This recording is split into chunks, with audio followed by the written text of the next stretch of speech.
د سپېڅلي او مهربانه ذات په سپېڅلي نامه په دې هیله چې جوړ او روغ به یاست. درنو اورېدونکو، نن درته د ناول یوه بله په زړه پورې او د خونده ډکه برخه پیلوو په دې هیله چې تر پایه راسره پاته سي او د خوښۍ وړ مو وګرځي.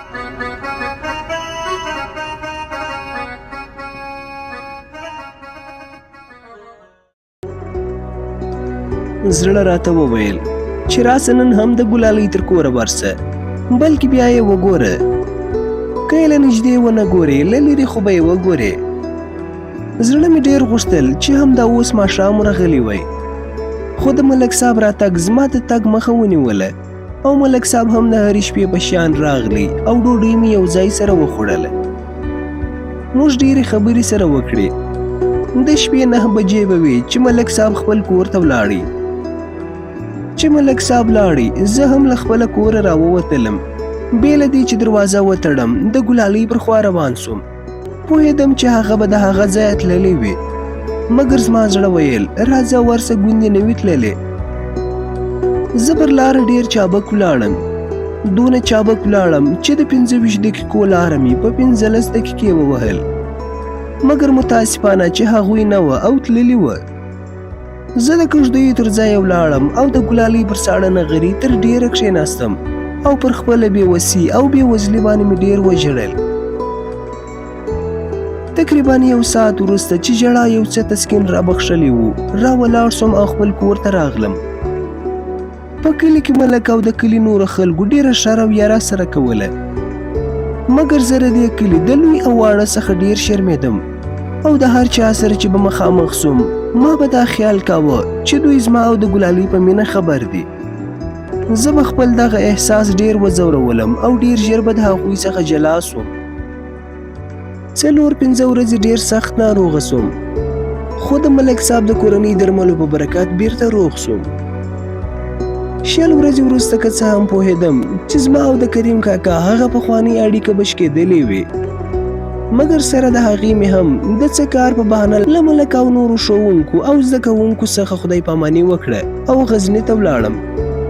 په غزني کې 3 ورځې پرله پسې په ټولو بازارونو او سرایو کې وګرځېدم، خو د کریم کاکا درک معلوم نه سو. زړه مې ډېره اندېښنه کوله. ما ویل خدای دې نه کوي چې ګلالۍ څه په سوې نه وي. که هغه ښه وی، کریم کاکا یا بل سړي به زما د خبرولو دپاره دلته راغلی وی. کله به مې ویل نه چې ګلالۍ یې مشکې ته ور واده کړي وي او هغې هم ورسره منلې وي. لنډه یې دا چې دا ډول اندېښنې او سوداوې مې ډېرې ووهلې. په اخره کې مې پرېکړه وکړه چې ناور ته ولاړ سم او هلته د ګلالۍ حال معلوم کړم. زه په دې پوهېدم چې ناور ته زما تګ ماته کومه ګټه نه لري، ځکه ما نور نسوی کولی چې د پخوا په شان د ګلالۍ په کور کې د یوه میلمه په توګه پاته سم. مګر څرنګه چې زما زړه او پښې د ګلالۍ د خوا څخه پرته بلې خوا ته نه تلې، نو ځکه د ناور پر خوا روان سوم. زه د غزني د چغوتو په موټر کې سپور سوم. په موټر کې مې یو ملا ډوله سړی څنګ ته ناست و او زما څخه یې د خبرو په ترڅ کې دا پوښتنه هم وکړه چې چیرې ځې. پر ما چې بله بانه ودرېده، نو ورته ومې ویل چې زما په چغوتو کې پر یو چا پور باندې دي، په هغه پسې ځم. وروسته ما ورته وویل چې ته چیرې ځې؟ ملا راته وویل چې زه ناور ته ځم او هلته د کوچیانو ملایي نیسم. په خبرو کې معلومه سوه چې دی غواړي چې د کریم کاکا ملایي ونیسي. ملا وویل چې زه هر کال د کریم د کلي ملایي کوم، مګر زما دا ملایي د 5 میاشتو ملایي ده چې دوی د ناور څخه ولاړ سي، زه نو ورسره ځم. ما ورڅخه پوښتنه وکړه دا خلک چې ته یې په ملایي پسې روان یې چیرې اوسېږي؟ هغه وویل په ناور کې دي. ما وویل زما پور هم په همدغه شاوخوا کې دي، سره ملګري به سو. ملا وویل دا خو ډېره ښه ده، موټر د چغوتو د حکومت تر مرکزه پورې ځي، بیا به پیاده ځو. د پیاده مزله دپاره ملګري ډېر ښه دي، سړی په لاره نه پوهېږي. زه او ملا په چغوتو کې له موټر څخه کښته سولو او په دوکانونو کې د چای تر څښلو وروسته د خپل هدف په لور روان سو. موږ نږدې مازدیګر د ناور خوا ته ورسېدو. ملا وویل چې اوس د کریم کاکا کلي ته د نیم ساعت لاره پاته ده. تر دغې غونډۍ چې ور واوړې نو د هغو کلي ښکارېږي. د کریم کاکا د کلي نږدې کېدل ماته یو وارخطایي پیدا کړه، ځکه زه باید له ملا څخه پاته سوی وای، مګر ماته د پاته کېدو هیڅ بهانه هم نه وه. زه په دې فکر کې وم چې زموږ کینې خواته یو کلی ښکاره سو. ما چې کلی ولیدی خوشحاله سوم او ملا ته مې وویل: ملا صاحب، زه به دغه کلي ته درڅخه وګرځم او د خپل پوره وړي په لټه به سم. ملا صاحب وویل: راځه له ما سره ولاړ شه، هلته به ښه شپه درکړم، سبا به بیا په خپل پوره وړي پسې وګرځېږې. ما وویل: یا ستا دې خدای کور ودان کړي، زه به دې کلي ته ورسم، که مې دلته پیدا نه کړي او پاته مې معلومه نه کړه، سبا ته به هلته درسم. اوس دې خدای مل شه، او که داسې وي که اوس وخت و، اوس به بیرته درپسې روان سم او شپه به ستا سره ستا د کلیوالو په کلي کې تېره کړم. ما او ملا صاحب د خدای په امانۍ سره وکړه. ملا صاحب پر خپله لاره ولاړی او زه هم د کلیو خواته روان سوم. چې ملا صاحب رانه لرې سو او دونه اندازه چې زه یې بیا نه سوم پېژندلی، زه هم ورپسې روان سوم او کله کله چې به ملا زما تر سترګو ګوښه سو، ما به قدمونه پسې چابه کړه. لمر نږدې پرېوتو ته و چې ملا صاحب کلي ته ورسېدی او زه هم له کلي څخه تقریبا 500 متره لرې کښېناستم. ملا صاحب د کلي په مابینځ کې یوې لویې کږدۍ ته ورننوتی. ما د لرې د کږدۍ ننداره کوله. په کلي کې ټوله سره کښته پورته کېدل، چا اوبه راوړې، چا میږې له ورویو بېلولې، څوک نغري ته ناست وه، ډوډۍ یې پخول. دا هر څه ما له لرې کتل او په دغه خلکو کې مې خپله ګرانه ګلالۍ لټوله. هوا ورو ورو تیاره کېده او څونه چې تیاره زیاتېده د کږدیو خواته د اور لمبو نوې نوې ننداره پیدا کول. زه تر ماخستنه پورې په همدې ځای کې ناست وم. د ماخستن تر لمانځه وروسته ورو ورو د کلي خواته روان سوم.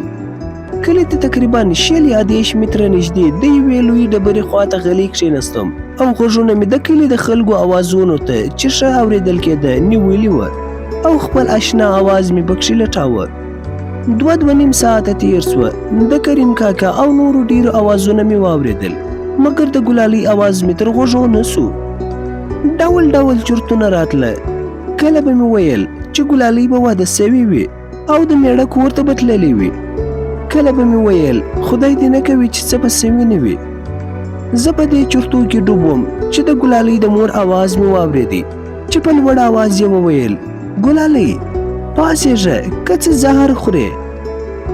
څو ثانیې وروسته مې بیا هم د ګلالۍ د مور اواز واورېدی چې ویل یې چې نه یې خورې نو مه یې خوره، زهر وخوره. 1 دقیقه وروسته د کریم کاکا غږ پورته سو: زویه، ته پاڅه، یو څه وخوره، لوږه خو دې نوره هم کمزورې کوي. ما د ګلالۍ جواب د لرېتوب په وجه او دا چې د هغې خبرې ورو ورو وې نه اورېدلې. د کلي اورونه کرار کرار مړه کېدل او د کلي ګڼه ګوڼه کرار کرار لږېده. زه د سهار تر سپېدو پورې د هماغه ډبرې خواته پروت وم او د ګلالۍ خیال له ما څخه خوب او خوراک هېر کړی و او دغه خیال دونه مست کړی وم چې ما فکر کاوه چې په دې دنیا کې یوازې زه او ګلالۍ ژوند کوو. د چرګانو له اوازو سره ملا هم اذان وکړي او په کلي کې ګڼه ګوڼه بیرته پیدا سوه. زه هم خپل مازدیګري ځای ته ولاړم. د غونډۍ په پای کې یوه چینه وه، پر هغه مې اودس تازه کړي. لمونځ مې د غونډۍ د پاسه وکړ او هماغلته د یوې ګارې خواته پرېوتم. د سهار لمر په ناز ناز د ختیځ له خوا راښکاره سو او د مځکې مخ یې رڼا کړ.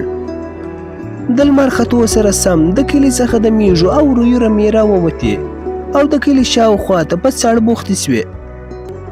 زه په هماغه یوه ځای کې ناست وم او د ګلالۍ کږدۍ مې له سترګو نه ایستله. د ورځې تر 10 بجو مې ګلالۍ ونه لیدله.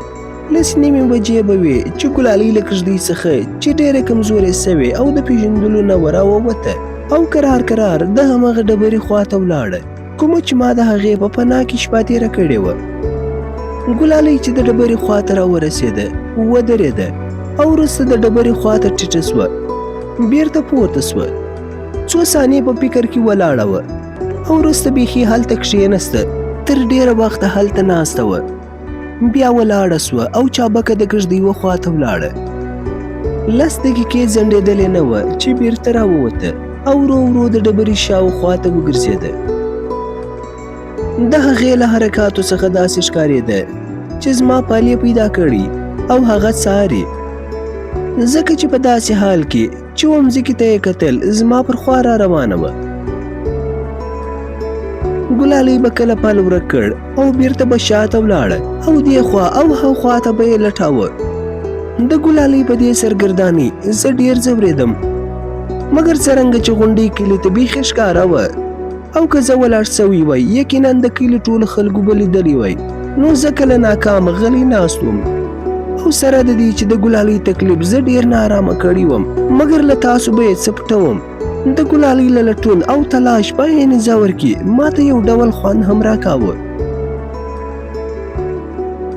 ګلالۍ پس له ډېرو هلو ځلو په پای کې د چینې غاړې ته راغله او څرنګه چې یې د چینې غاړه نمجنه ولیده او زما د څپلیو نقشې یې پکښې پیدا کړې او وروسته یې بیا د پله څارنه پیل کړه. ګلالۍ هغه زهیره او ناتوانه ګلالۍ نه وه کومه چې اوله پله له کږدۍ څخه راووتله. ګلالۍ د پله په څارنه کې لکه هوسۍ دې خوا او هاخوا ته تله.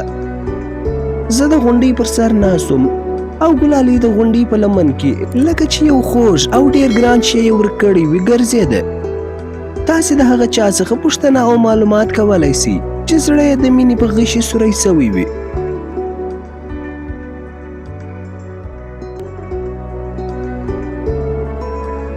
قدرمنو اورېدونکو، دا برخه پر همدې ځای پای ته رسېږي. هیله ده چې د خوښۍ وړ مو ګرځېدلې وي. تر بلې برخې د الله په امان.